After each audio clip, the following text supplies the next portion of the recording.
Banjar, Ketua MK, Manggale senior, Serati Banten, adik-adik pemuda, anak-anakku tercinta, terimalah salam dari saya, Om Swastiastu.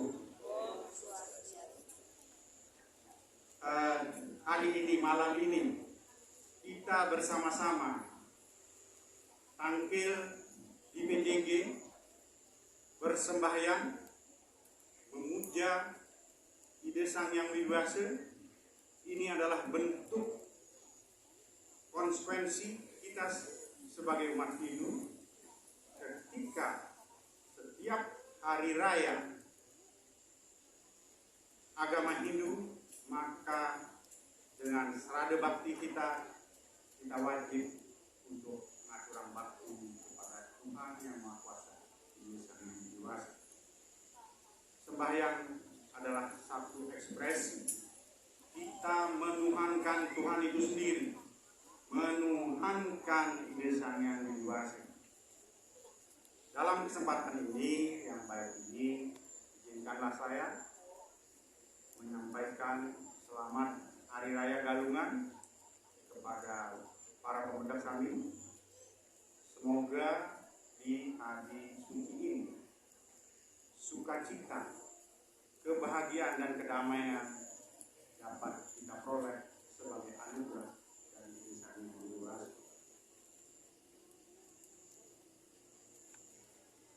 Galungan, sebagaimana kita ketahui, adalah hari kemenangan Dharma akan adanya.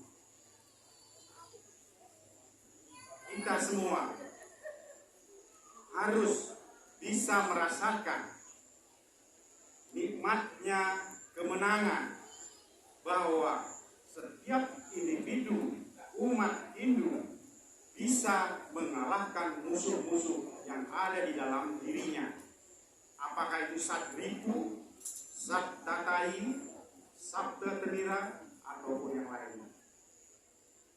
Nah, momentum Hari Raya Galungan, apakah bisa kita maknai sebagai tonggak untuk memberikan, mohon izin, ini apakah bahasa Indonesia atau bahasa di sebelah, tetangga sebelah, memberikan akhlak yang baik.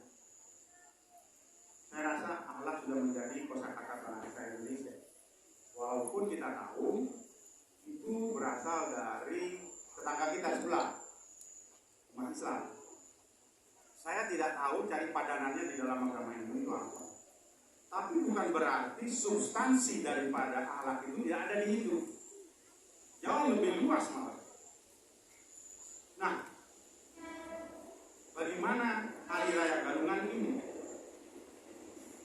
bisa memberikan kepada kita yang tadi saya katakan, apapun namanya, tapi karena akhlak itu sudah masuk ke dalam kosakata bahasa Indonesia, menjadikan umat Hindu sebagai insan-insan yang berakhlak baik.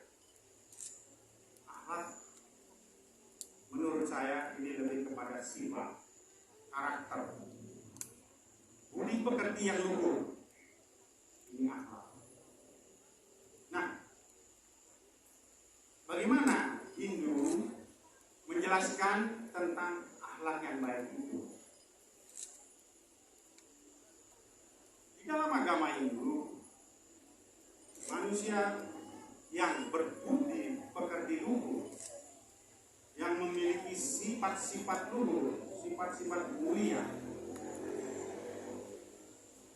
mereka itu tidak saja menjaga harmonisasi hubungan dengan sesama manusia, tetapi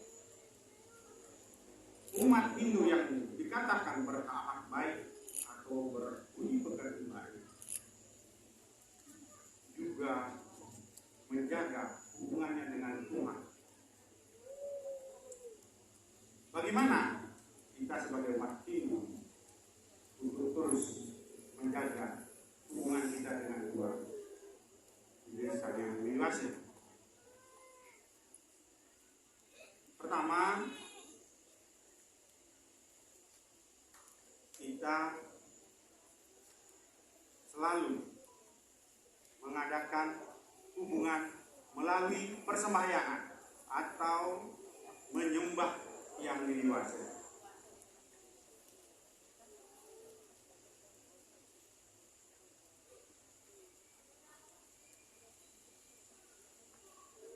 Kemudian mempelajari dengan sungguh-sungguh ajaran ketuhanan melalui kitab suci Weda. Kita juga dianjurkan melakukan tirtayatra, berziarah ke tempat-tempat suci.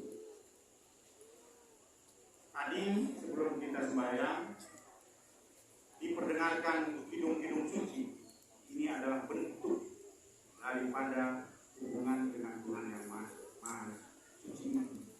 Kidung-kidung suci adalah bentuk kekaguman kita, penghormatan kita kepada Sang Yang Dua.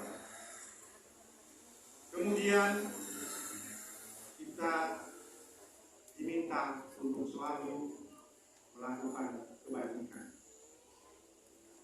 Nah, dalam konteks bagaimana kita menjaga hubungan kita dengan Tuhan, kalau boleh saya ambil dari bawah kita bab 9:22 dikatakan, mereka yang hanya berdoa kepadaku, mengingatku selalu, kepada mereka akan kubawakan segala apa yang mereka tidak punya, dan aku lindungi segala yang mereka miliki.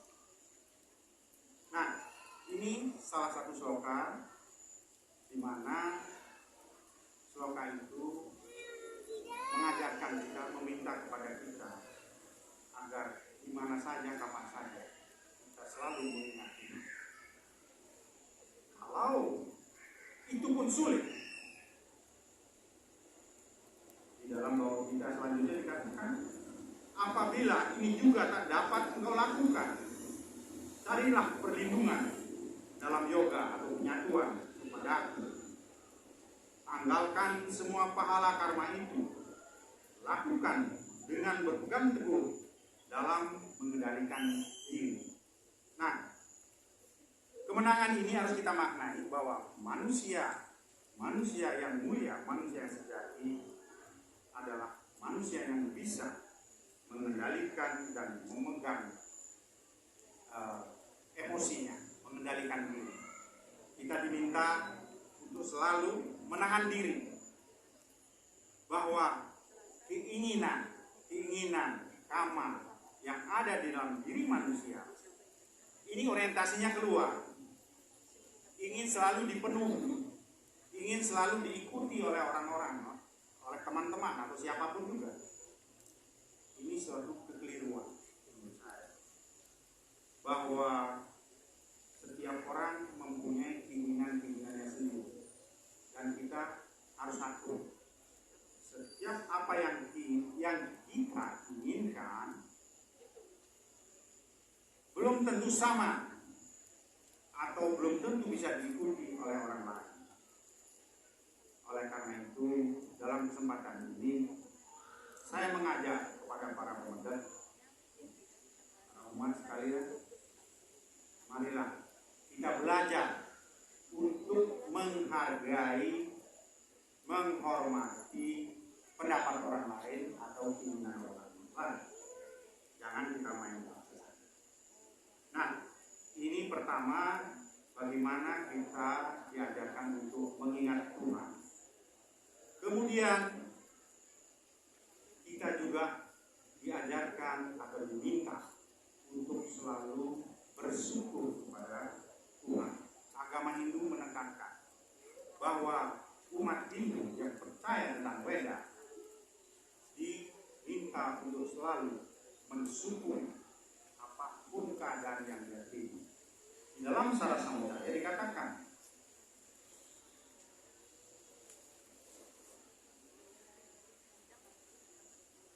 oleh karena itu, janganlah sekali-kali bersedih hati, sekalipun hidupmu tidak makmur dilahirkan menjadi manusia, hendaklah menjadikan kamu berbesar hati, sebab sukar untuk dapat dilahirkan menjadi manusia, meskipun kelahiran ini binasa.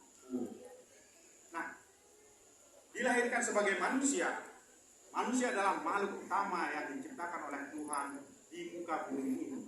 Karena dia makhluk yang utama, maka kita wajib untuk selalu bersyukur kehadapan Tuhan yang kuasa. Selanjutnya, kita juga diminta untuk melaksanakan ibadah. Mungkin arti sempit yang kita selalu maknai itu sebagai yatim. Padahal yatim menurut saya tidak saja korban suci, tapi segala sesuatu yang kita lakukan itu hendaknya kita landasi sebagai ibadah yang kita bukan dewasa. Dan perlu saya sampaikan di sini bahwa manusia ini adalah manusia yang energik, manusia yang selalu bergerak untuk memenuhi segala kebutuhannya, baik kebutuhan rohani maupun kebutuhan jasmani. Nah, di dalam Bhagavad Gita 9:20 dikatakan, apapun yang kau lakukan, apapun yang kau makan, apapun yang kau persembahkan atau sebagai sumbangan, serta pengendalian diri apapun yang kau lakukan, maka lakukanlah itu sebagai persembahan kepadaku.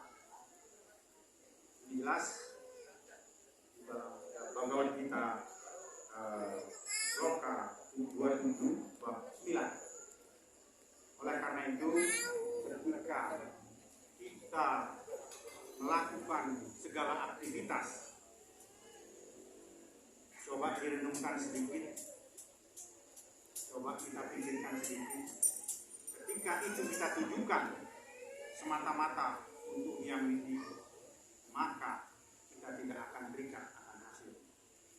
Ini yang ketiga. Selanjutnya saya akan sampaikan kenapa orang itu beragama. Apakah karena ini atau karena ketakutan? Bagaimana ini konsep Hindu memaknai kenapa orang beragama? Di dalam agama Hindu, beragama itu adalah sadar, bukan karena ini. Beragama seperti halnya kalau kita ngantuk, tidak usah dipaksa untuk tidur, ya kita tidur saja. Kita lapar, tidak usah dipaksa kita untuk makan, kita akan makan. Inilah bentuk kesadaran. Bapak Ibu hadirin yang saya muliakan, beragama di dalam agama Hindu adalah melaksanakan dharma. Penting karena dharma adalah jalan yang membimbing kita, menuntun kita untuk memperoleh kebebasan dan dijauhkan dari segala penderitaan. Dalam Saras Mucaya Sloka 22 dikatakan, terbebaslah orang yang melakukan dharma dari segala mara bahaya, walaupun ia berada di hutan, di tempat yang berbahaya, di jurang, dalam suasana sulit dan kacau, dalam kurungan, di medan perang sekalipun, karena perbuatannya yang baik itulah yang melindunginya. Nah, inilah dharma akan melindungi kita. Bapak Ibu saudara hadirin sekalian, ini konteks kita dalam berhubungan dengan Tuhan. Selanjutnya saya tidak terlalu panjang, ini karena sudah selesai, bahwa akhlak umat Hindu tidak saja untuk Tuhan, tetapi juga ke manusia. agama Hindu mengajarkan bahwa setiap individu diwajibkan untuk hormat kepada orang tua.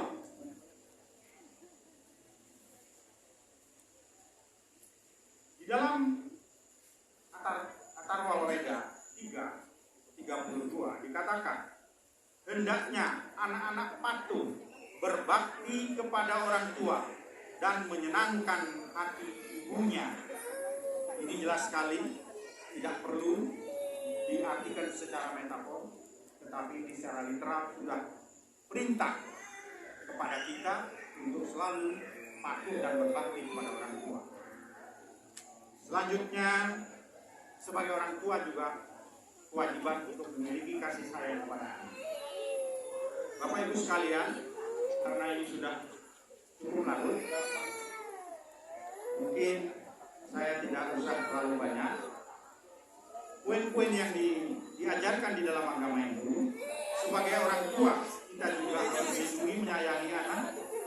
Sebagai manusia kita juga harus memiliki kasih sayang itu kepada semua makhluk.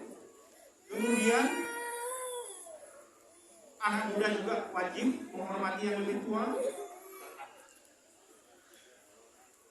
Dan bagaimana kita juga menghargai pada tetangga. Ini semua slogan-slogannya banyak, baik di Weda, berbeda, atau berbeda. Tapi saya akan singkat saja. Kemudian pergaulan antar sesama.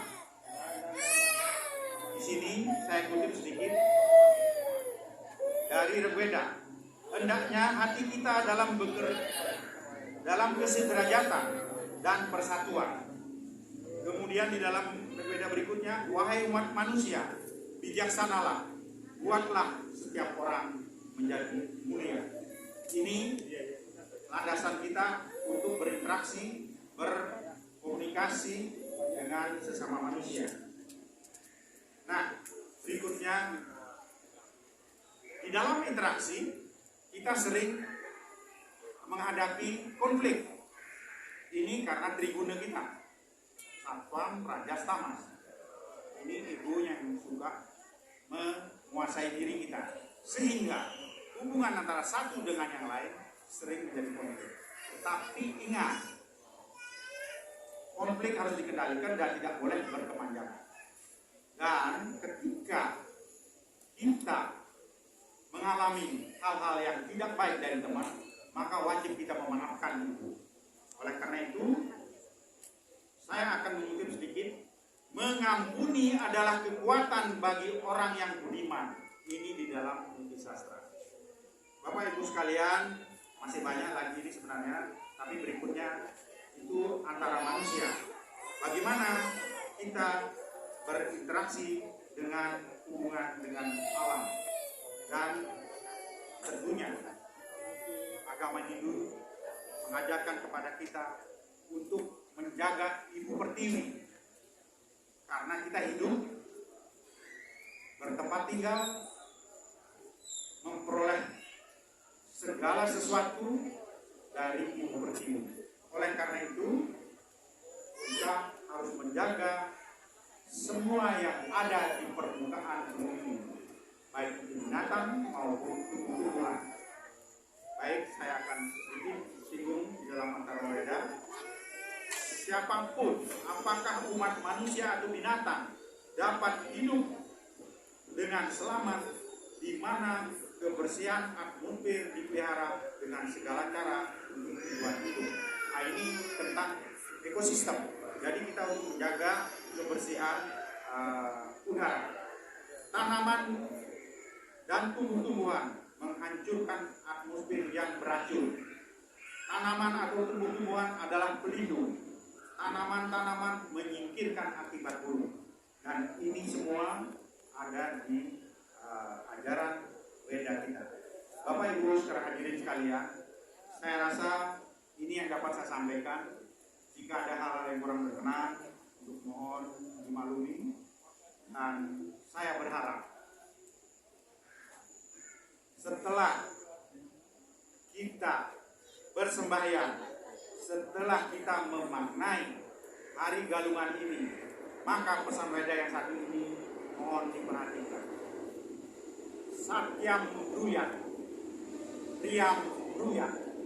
Artinya, wahai manusia, selalulah engkau berpegang dan menegakkan kebenaran. Dan wahai manusia, berbicaralah engkau dengan kata-kata yang tidak menyakitkan. Ini makna dan pesan dari beda yang tadi. Demikian yang dapat saya sampaikan, dan sekali lagi Bapak Ibu sekalian, selamat Hari Raya Galungan. Semoga di Hari Raya Galungan ini kemenangan itu menjadi milik kita. Kemenangan itu kita bawa sebagai modal untuk memperoleh kedamaian dan kesejahteraan. Demikian dari saya akhiri dengan para musanti. Om Santi Sati.